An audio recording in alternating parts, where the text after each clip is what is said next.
What's up, YouTube? Church the Invincible Lincoln here with yet another underrated gem that deserves our appreciation and notice for many years to come, even to this day. And I am talking about the glorious Splatterhouse. Now, this is one of those games where they take from all the way back and bring it anew. Now, think back on what other games did they do that for? Bionic Commando, Dead to Rights, even if it was PlayStation 2, and then they did it for Splatterhouse. Now, this game has gotten itself a lot of negativity, which I can understand why, but at the same time, there's really nothing to complain about. Because in its own way, all you have to do is just look at it and think to yourself, the possibilities, because that's the key about it, is curiosity. You take a look on the cover, and it's just a bloody mask. It's for you to decide, it's for you to think. And the only way for you to know is if you pick it up and play it yourself.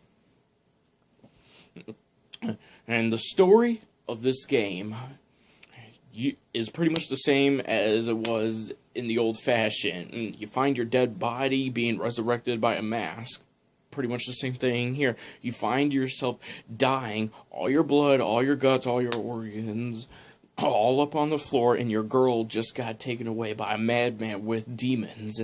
And all that you have left is a god inside of a mask that gets you super ripped and helps you out by helping you get your girl back. But everything comes with a price. He wants blood and gallons of it, an unlimited source, and you're the one that can provide it. This game has a simple cycle. You beat up at people, you kill the demons to get blood. You use that blood to get upgrades. Use those upgrades to kill demons that get you even twice the amount of more blood, and then use that blood to buy even more things to help you get blood. Simple cycle, but it's one that never goes out of style, and it's always satisfying every time you pop the disc in. And speaking of buying moves with the blood, there are actually some pretty unique moves in this game, for the simple fact of going old-fashioned ramming them with your shoulder, which is actually pretty effective. To where you can even take them down, do some old-school, high-school, beating them up until they're dead, which, to the best of my knowledge, I can't think of any other game that does that. If there is one, feel free to comment on it.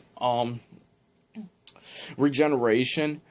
In this game, it actually has a purpose that justifies it, where you can actually absorb other people's blood to refill your own life. So it's not really like regeneration, like Call of Duty style or Uncharted style. It's manual. So, but you got to make sure that you have enough blood in a square in order to do it. Otherwise, you're screwed.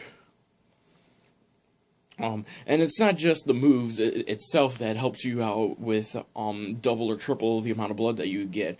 There are random weapons that you find throughout the game that extend from, like, a nailed-up 2x4, baseball bat, machete, even a medieval sword if you're lucky enough to find one of those, giant butcher's knife, with a specific move that you can actually buy that allows you to just completely impale them non-stop and get you even more blood. And pretty much almost everyone is pretty much just a one-hit kill when you're using a melee weapon. So it pretty much like cuts half of the work for you in some places, which is actually something that you're going to need. This game's difficulty is fair, for the most part. When you hit certain places, certain areas where you actually have to think before you do anything, because depending on the enemies, that they can add more aggression to other enemies, or make other enemies invincible, and you have to take that specific one out in a very specific way. But other than that, there are just like countless of demons and everything, and the design on each and every single one of them is phenomenal. And you take a look at it, and you can see that the graphics are like that old-fashioned Killer 7, or Killer is Dead, or No More Heroes. But this is Namco, and they knew what they were doing back then. The characters are, in my opinion, non-replaceable. They fit to a T. The people that even I don't know if this game had motion actors, but if they did or if they didn't, they still put each and every character's personality to a T. You got the typical mad scientist. You got the typical hot as hell girl from college, and you got your typical nerdy guy that she falls in love with. But they have a right to do this because Splatterhouse came way back then, so of course they're gonna bring it back, and it fits. It reminds us that this kind of thing is still fresh as long as we can put it in a situation that makes it fresh.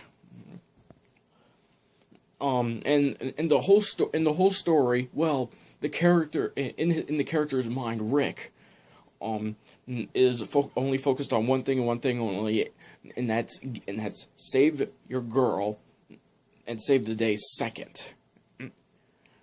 And the story never goes off track from that. And I've played games where you're told to do one thing and you're set to do something else completely different at like almost the end or halfway through the game.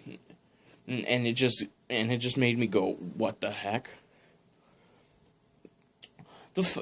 Now, bear in mind, with all the positivity that I'm giving this game, of course it's going to have its flaws. Every good game has its flaws. There are going to be some parts that glitch up in the game. Then again, what game doesn't glitch up?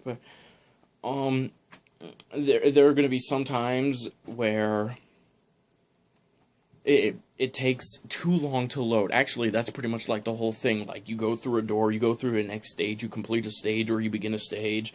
The loading time is kind of long, okay? I'm not going to beat around the bush, but believe me, I've played other games where the loading time or saving time is twice as long. So really, you ought to be thanking them for this, because, like, what if you gotta go get something, or you just gotta go and take a quick bathroom break, you know? And so really, it has its ups and downs for the loading time.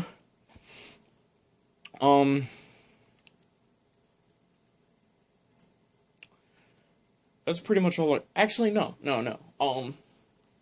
One thing about this game is that it decides to do its old school in certain parts of the game where you go 2D, which is cool and everything. But there are just some parts where things come at you like too fast, and you don't see it until it's too late, and that can be somewhat of a problem. And speaking of which, there's like one or two parts in the game where they stuck like a random quick time event, or like a guessing game where you have to guess, do you have to jump over there, or you're gonna wait for something to fall, and if you miss that, then you get a game over and you gotta restart from there. And that's not really too much of a problem, but the fact that they just stuck it there, it kind of made it feel like that they were kind of running out of ideas, but at the same time they were trying to catch you off guard, like be all like, we can throw something in there and you won't even expect it. which I will give them that credit. And the conclusion of this game, along with another pointer, is like, if endless, senseless violence isn't everything that you wish for, then how about the music? You got freaking, excuse me, do you mind? You got freaking, Five Finger Death Punch, Mastodon, I think, Lamb of God, I think, Cradle of Filth, I think, and a bunch of other things that were thrown into this game for like some hardcore heavy metal action going on while you're beating the living hell out of your enemies.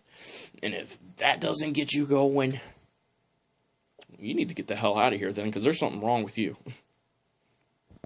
My conclusion for this game: get it, play it, and just keep it forever. With the price that this game, you'll probably get it for like maybe 10, 15 bucks at the most at your local used retailer game store. It's worth it. Until next time, this is Church the Invincible Lincoln.